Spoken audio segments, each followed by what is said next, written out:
Nick speaking, and welcome to this video. Right, I've got a little review for you. We're going to have a look at the fast attack section of the new Necron Codex. I'm really excited by this new Codex. I have to say, I've been studying it, I've been reading it, digesting it. I really like it. It's got some quirkiness about it, yes, but I love the flavour this Codex is taking us, and for me personally, it feels like it's very similar to the Codex before the last one that we had. It's almost going back to how they used to be.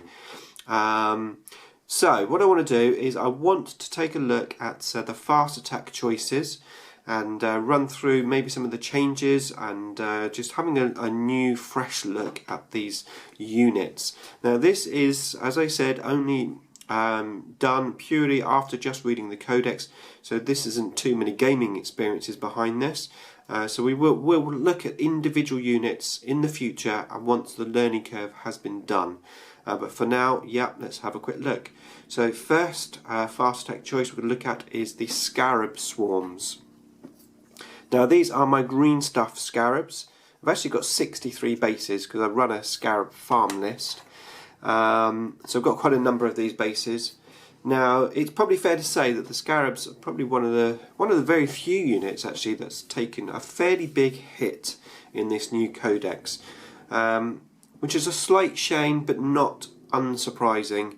I was really surprised actually that GW made Scarabs so good, considering they don't even make the model. I mean, yes, okay, you get 3 bases with your warriors, but you know, you can't go in and buy a box of Scarab Swarms. So I was really shocked that they actually made the unit very good. But now let's have a closer look at them. They've gone up considerably in points. They've gone up 50 points effectively for the same number of bases. Having said that, you can't take the same number of bases now. You can't take 10 bases, you can only take 9. So yeah, it's between 3 and 9 in a swarm. They have exactly the same stats in terms of their weapon skills, ballistic skills, etc. Except they now only have a 6+ save. Now that's actually quite a big difference. 5+ save to a 6+ save. I mean, obviously, yes, you are going to get hit quite a lot by weapons that will not let you have a save. You know, that's going to happen. And you are going to be going for cover saves as much as possible with these guys. But, you know, if you are hit with a weapon that you were able to get a save from before, you know, then a 5+ save is actually reasonable. You've got a 1 in 3 chance, effectively, of saving that. But with a 6+ save, it's only a 1 in 6 chance. So your save is nowhere near as good as it was. They still have Fearless, they're still Swarms, they're still Beast, obviously they've still got the Fleet rule, and they still have Entropic Strike, but Entropic Strike's taken a big nerf. It's still very good, don't get me wrong, it's still automatically wounds and automatically glances on 6s to wound or penetrate. So they're still very good, but they can no longer strip your opponent of their save. And they no longer reduce your opponent's armour on their vehicles. They're probably more balanced now, let's face it. I was a bit disappointed to see the points go up so much on these guys, to be fair. 5 points a base they've gone up. The nerf, I think that's fine. I think the nerf is great. The points cost, I think, going up so dramatically. It's going to take a big hit on these guys. They're still very useful in the Canoptic Harvest. They're still going to be there. But yeah, I need to seriously reconsider my Scarab farm list going forward. So that's the Scarabs, slightly worse unfortunately. But now I want to talk about Wraiths, and that's these guys. If you're not a Necron player, these are the Wraiths. I've got the old school models, of course. Do eventually want to get some of the new ones, although I'm happy to have old school models. Anyway, so yes, Wraiths. Wraiths were always good. Wraiths are now really good. They haven't really changed in points. They've, I think, gone down slightly. Whip coils, are there still, but they're slightly different. So rather than making your opponent initiative 1, they basically give you +3 initiative. So you're now initiative 5 on these guys, which is really, really good. More importantly than that though, they are now toughness 5. So the equivalent of motorbikes. They still have their 3+ invulnerable save, they still have 2 wounds, all the stats are there, they still have rending, but they have a 5, toughness 5 now, which is really, really great. That means on your way in, strength 8, strength 9, strength weapons will obviously not instant death you. Strength 10 weapons will, of course, the very few that are around. But those missile launchers, those last cannons, are not going to strip your wounds, so that's really, really useful. Not only that, when you're in the assault, that toughness 5 makes a huge difference. That means that normal space marines are going to need 6s to wound you rather than 5s. 5s to wound you. Sorry, I beg your pardon. They need 5s to wound you rather than 4s. And that is a huge difference. So they're really, really more durable. Now, having said that, they have taken a slight nerf. And that's an indirect nerf. And that's because the Destroyer Lord, which has now changed from being a jump pack to being a jet pack. Of course, wraiths have changed to beasts. They were jump, and now they're beasts. But the Destroyer Lord has changed from jump to jet, which means they're not going to be able to keep up with this unit. Not only that, the access to the 2+ save is very limited. So putting your Destroyer Lord with these wraiths and making them have a 2+ save, the Lord up front, and also giving them preferred enemy, that pretty much is gone. But compensated with that toughness 5, I think they're probably still better than they used to be. So overall, really, really happy with the wraiths. Not only that, if you take the Canoptic Harvest, you can actually give them reanimation protocol at the beginning of the game. Couple that with the Decorium, and you can give them a 4+ reanimation protocol along with their 3+ invulnerable save. So there's lots of goodies in there for them. Really, really happy with the wraiths. Right, next we're going to go to the right, and that's these models here.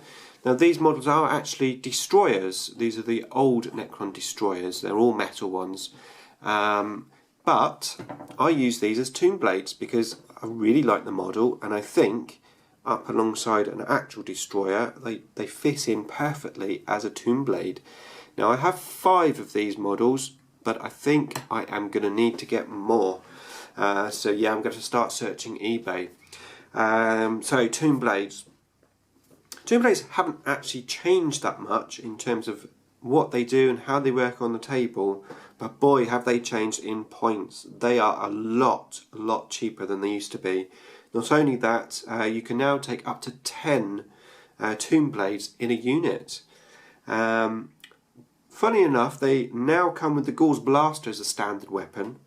I think it used to come with the Tesla weapon first, but the Gauls Blaster is a good weapon to have. Strength 5, rapid fire, it's got the new Gauls rule, and it's twin linked. Yes, the Particle Beamer is in there, which is your Strength 6 blast template, which does sound really, really good, but if you're going to be jinxing these guys, because they are still jet bikes, if you're going to jinx, obviously you can't fire the blast template, and that's a big downfall. So I think, personally, I'm definitely going to stick with the Gauls Blaster. They can take out vehicles, they can take out monstrous creatures. They've got reasonable strength, it's rapid fire, it's twin linked, so if you do need to snap, you've got twin linked on there. Overall, I think that's definitely the weapon of choice. Your other options, you've got the shield veins, which are now only 2 points, which these extras really make these guys so cheap. But yeah, 2 points for a 3+ save rather than 4+ save. Your shadow looms give you +1 to your cover saves, only 1 point. You're going to be taking that all the time because you're going to be jinxing, and +1 to cover is fantastic. Then you've got the nebula scopes, which now make your unit ignore cover. 2 points for that. is an AP4 gun, so it's situational really. If you do face a lot of orcs and Eldar and stuff like that, it could well be taking that. Ignores cover special rule. If you're playing against Space Marines all the time, then it probably really isn't worth it.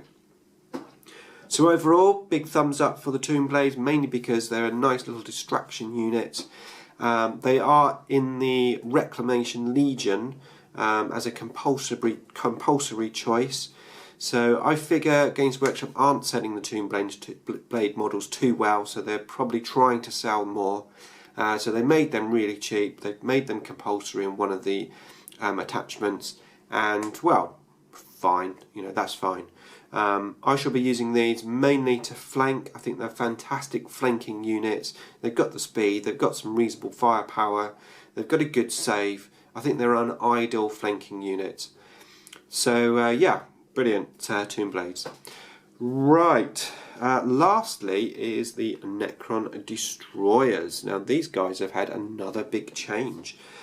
So we saw them from the previous Codex, we saw them reduce their range from 36 inches down to 24 inches on their guns. Not only that, they had less shots, but the AP went up, and the strength went down as well. So that the gun changed, and they were pretty good. You know, put a Destroyer Lord with them, preferred enemy, etc. You know, they were okay. They were a reasonable option, but they weren't optimal. But now things have changed, and the reason why they've changed is they have 2 wounds. Brilliant, 2 wounds. That effectively means if you take a unit of 3, you've got 6 destroyers there in terms of taking wounds. Points wise, not too much change on the points. They have, however, changed to jetpack, so they no longer have that movement that they used to have when they were jump infantry, and before that, if you didn't know, they used to be jet bikes, but then they changed to jump, and now they've changed to jet. So they've got 6-inch movement, but they can basically use the Tau tactics now. So you can have a small unit, and bearing in mind you can take 1 to 6 of these, so you could have quite a small unit behind a piece of terrain. Jump over the terrain, shoot with your gun, and then you've got a 2d6-inch movement in the assault phase, potentially jumping back over the terrain. So you can play peekaboo with them if you wish to use them that way. But 24 inches the gun though, so you've got to bear in mind you've got to have good range for that.